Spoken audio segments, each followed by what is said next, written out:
Hello there, dear friends, and welcome once again to the Relaxed Fantasy Review. Today, we're continuing our series in the brand new Player's Handbook, talking about the new backgrounds that you find in this book.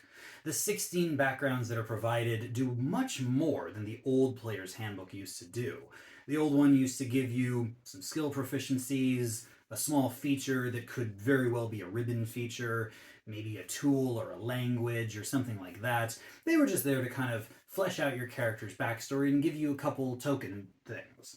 Now they are absolutely pivotal to character creation. They determine what ability scores can increase at character creation, they determine your origin feat, and they give you proficiencies in tools and skills as well as a set of the tools. And since those rules have been expanded as well, we've got a pretty good chunk of your character creation that is wrapped up in your background. And today we're talking about the background, the Merchant, a very classic style background. Anyone who has watched fantasy before, potion seller, I'm heading into battle. All these things that people discuss about buying and selling and the trade of the fantasy world. The merchants are at the crux of all of it. And the idea that someone who was raised as a merchant and worked in the fairs and the stalls and the marketplaces decided that they'd had enough of selling goods to adventurers and wanted to go and adventure themselves, it makes a lot of sense. But how do they work mechanically? We'll get into the details in just a moment, but before we do, I'd like to let you know, Relaxed Fantasy Review has memberships. For just $1 a month, you can support me here on YouTube and get a couple benefits. First, you get a little badge next to your name in the comments, letting folks know that you're a supporter, but also you get early access to my videos. I upload videos Monday, Wednesday, and Friday, and I upload them a day early for members only. If that interests you, you can click the join button. It's just down there below the video next to the subscribe button. I'd love to see you in the comments with your member badges.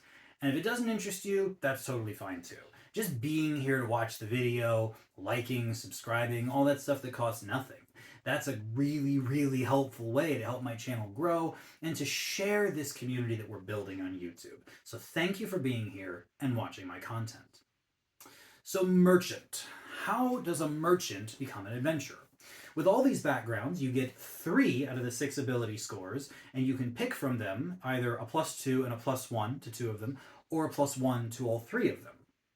For the merchant, you got the choice of Constitution, Intelligence, and Charisma. An interesting setup. It certainly makes sense considering the job that it's coming from. Constitution's one of those things that everybody wants. It doesn't matter what your character is. Having a good con for health points, for saving throws against, physical poisons and stuff. And if you're a caster, it is your all-important concentration. So lots and lots of reasons to have good con. Intelligence and Charisma end up being a bit of a flip here because Intelligence is a bit more niche. The skills are usually ones that only come up occasionally, and the casting power only comes for 2 of the main classes of the game, and that's if you're including the Artificer. Charisma, on the other hand, is widely regarded as the best stat for casting. It's 4 of the classes in the game, and it's the main social stat. So one might argue Charisma is better than Intelligence, but that's if you're playing someone who likes Charisma. If you're a wizard, you're going to want your Intelligence. So for 6 out of the 9 casters in the game, and even the 2 casters from the Fighter and the Rogue, this will work. Con and your casting stats. It doesn't help Wisdom casters very much, so that's a little unfortunate. But it also helps if you're a martial character only in defense, your Constitution. There's no strength, there's no dexterity here. This isn't for weapon fighters. I suppose a Pact of the Blade Warlock could benefit from this.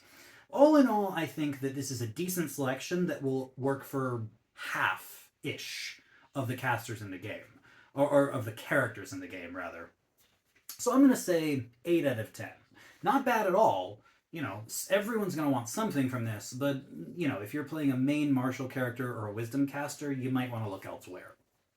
On the flip side, your feat that you get from this one is the Lucky Feat. And I love the Lucky Feat. I've always loved the Lucky Feats. The idea of granting yourself advantage a couple times per day, granting your enemies disadvantage.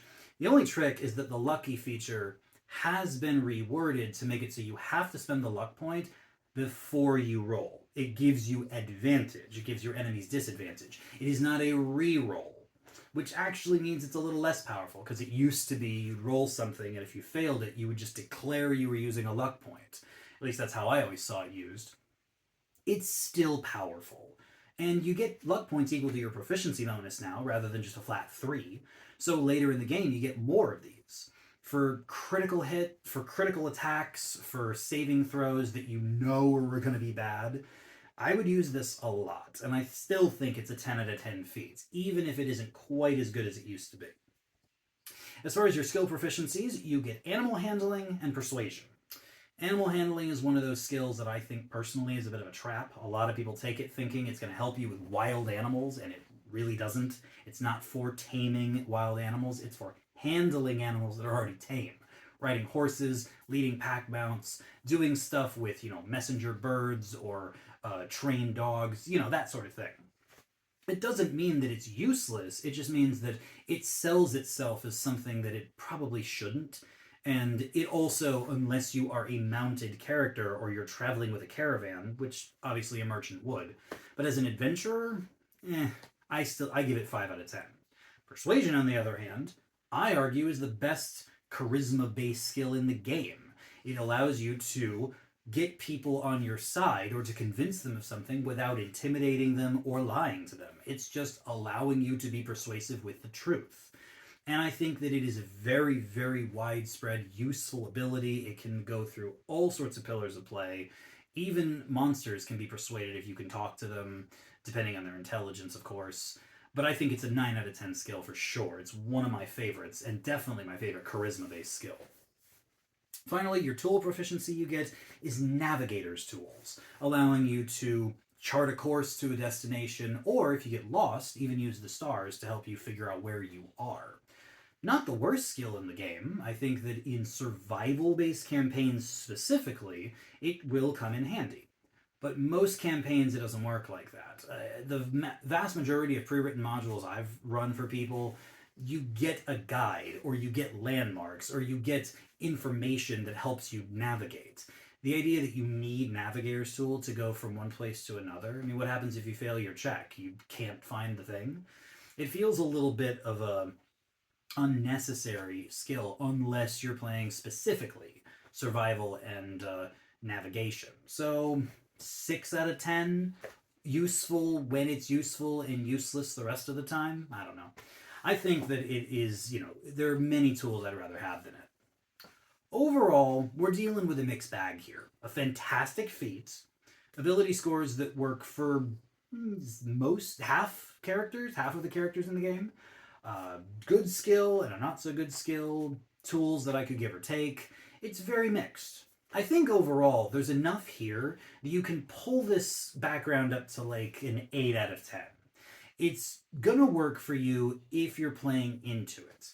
A charisma-based caster, like a sorcerer, a warlock, a paladin, or a bard, will get some use out of this. Their persuasion, the lucky feats, and their stat boosts are going to go far. And if you are going to be a mounted combatant, like a paladin, animal handling will not hurt.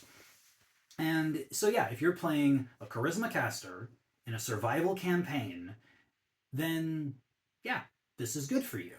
Other than that, take it if you like it. So yeah, 8 out of 10. This has been the Relaxed Fantasy Review. If you enjoyed the video, please like and subscribe down below. Have a look for the join button down there, and keep your eyes peeled for more background reviews coming down the line soon. Have a good one, my friends.